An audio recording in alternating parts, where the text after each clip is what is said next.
ખબરોમાં બન્યા રહેવા માટે બેલ આઇકોન દબાવો અને એબીપી અસ્મિતાને સબસ્ક્રાઇબ કરો। આ તરફ કેન્દ્રીય ગૃહમંત્રી અમિત શાહના કચ્છ પ્રવાસને લઈને તડામાર તૈયારીઓ શરૂ થઈ ગઈ છે।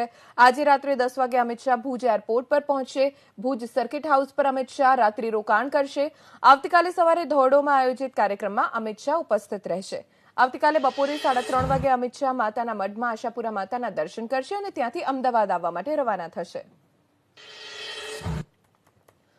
તો આવતીકાલે સવારે ધોરડોમાં આયોજિત કાર્યક્રમમાં ગૃહમંત્રી અમિત શાહ ઉપસ્થિત રહેવાના છે। દિવાળી તેઓ પોતાના પરિવાર સાથે દર વર્ષની જેમ આ વર્ષે પણ મનાવશે અને કચ્છનો કાર્યક્રમ પૂર્ણ કરીને તેઓ આવતીકાલે જ અમદાવાદ આવશે।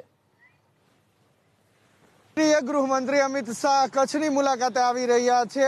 આજે રાત્રે 10:30 વાગે અમિત શાહ ભુજ એરપોર્ટ આવશે અને ભુજમાં રાત્રિ રોકાણ કરશે। ત્યારબાદ આવતીકાલે ધોરડો ખાતે આયોજિત કાર્યક્રમની અંદર તે હાજરી આપશે।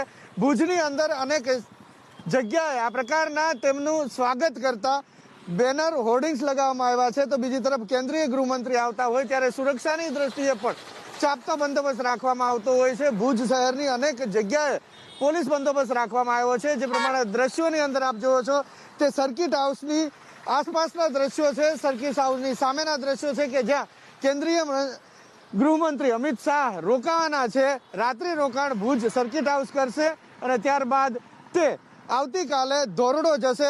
ધોરડોનો કાર્યક્રમ પૂર્ણ કર્યા બાદ માતાના મઢ કચ્છની કુળદેવી આશાપુરાના આશીર્વાદ લેવા જશે અને ત્યાંથી તેઓ અમદાવાદ રવાના થશે। અમદાવાદ 3 દિવસ દિવાળીના તહેવાર નિમિત્તે તે પોતાના નિવાસ સ્થાને રોકાશે, પોતાના પરિવાર સાથે દિવાળીના તહેવારની ઉજવણી કરશે।